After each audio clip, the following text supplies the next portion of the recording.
So, what's it been? Like 2.5, 3 weeks since I talked about NASCAR? What? Pocono, Richmond, now Michigan? Yeah, I've been busy. You see it.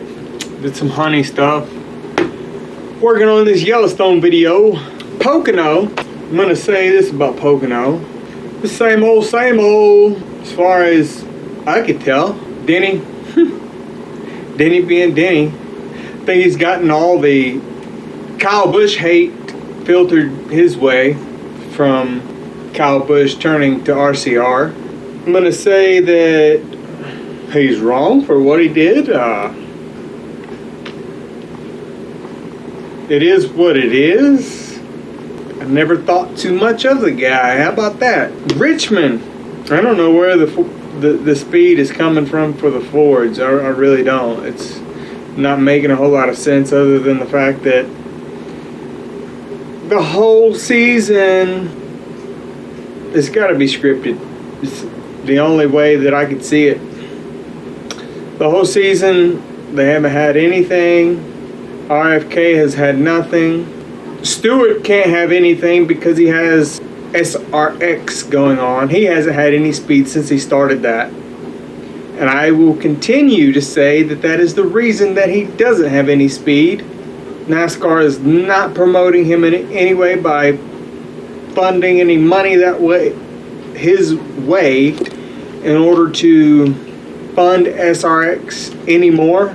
Because any win that SHR gets, it's going to get filtered somehow or another in order for SRX to further themselves. I'm still digging the fact that SRX exists, and a lot of their promotion came from the 9-win season that they had in 2020. So it's scripted, I would say, for the Fords to get a smaller team promoted. Keselowski, Roush Fenway, Keselowski.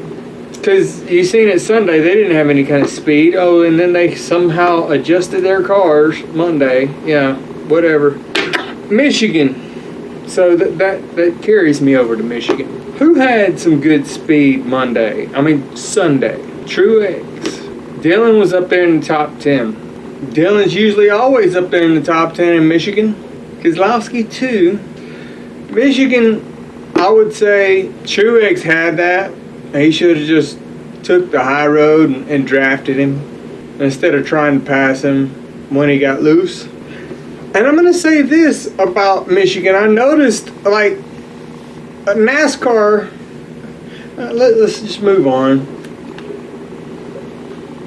But I see this every week. They promote themselves by using these old-timey races. And it's never like a new race that they, and I say new race. What I mean by that is a race that is within the past 4 to 5 years. Okay, post Dale Jr. How about that? It's never a race within post Dale Jr. years that they are promoting on a commercial. It's always 90s races or 2000s races. It's never, and I'm not talking about just Michigan either. I am talking about like almost every track, every weekend. You see them promoting like you're going to go see something spectacular that you haven't seen before. And it's usually the same product that is in the same realm within the past 3 years. And you're basically going to get something along those lines. I'm not bashing NASCAR, but I'm bashing NASCAR. It knows it's a bore right now. It really does. That's why they have to rely on promoting themselves on these old-timey races. And I'm gonna kick it back to an interview with Mark Martin recently with Kenny Wallace. This is the best it's ever been. I can't say that. I can't say that. And Kenny Wallace just had an interview when he was driving down the road around the time, right after the last race. Oh, it was New Hampshire. He was going to New Hampshire, I do believe. And he says, we did some spectacular racing back in the day. And in the same sentence, no comma, no period, no nothing, same sentence, he said, but this is the best racing it's ever been. You can't say that. You cannot possibly say that. It's so controversial that you're going to say that you're putting a product that is the best it's ever been. And in the same sentence, we did some spectacular things back in the day. Then why are you promoting it? Why is NASCAR promoting it with the commercials that they're running? It is what it is. Let's move on. Let's go to Gragson. This recent, what do you want to call it? I'm going to call it a look at me. I don't even know what I can't find it on the internet what he liked. I really can't.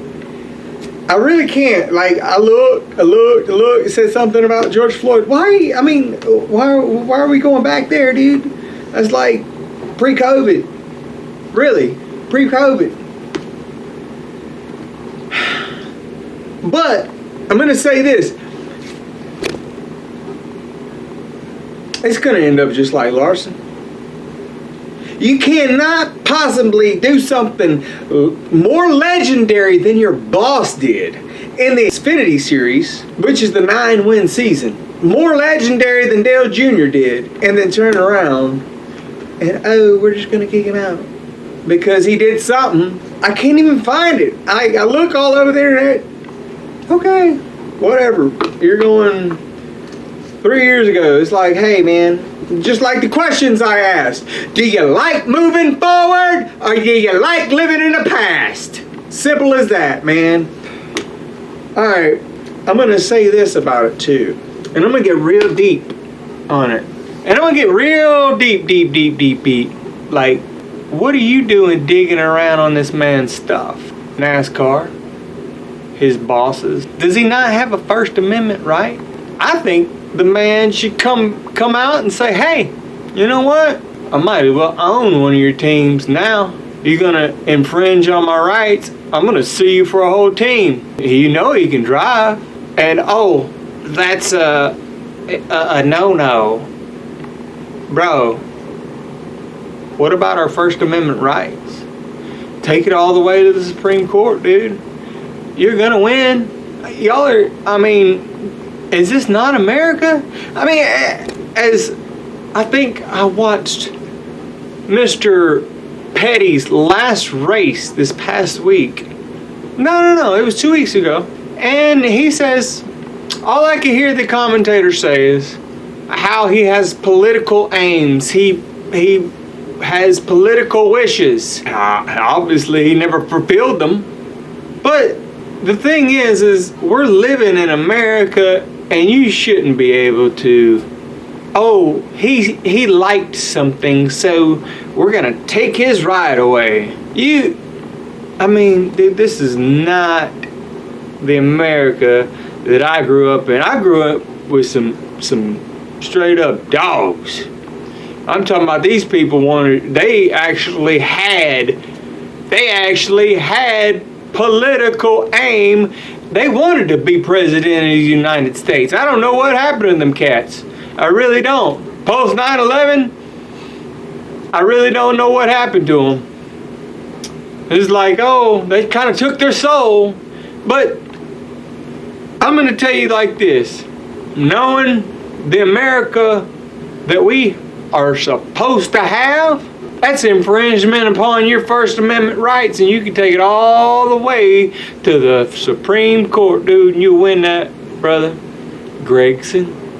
So, I mean, look, as crazy as this whole realm of NASCAR and everything is getting right now, you might see this this channel turned into a prepper's channel. Who knows? I'm working on some more. This is probably going to be my last Yellowstone video. I'm going to post one big long video of Yellowstone. I'm going to point out some haters on there too, because I've seen some people that turn my camera. I'm going to try and slow it down. I'm going to point them out.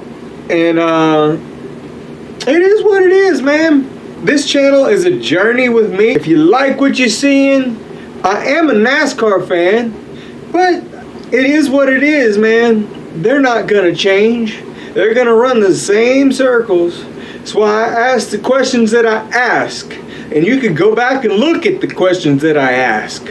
It's not about me, it's about what the fans want. It's not about what NASCAR wants.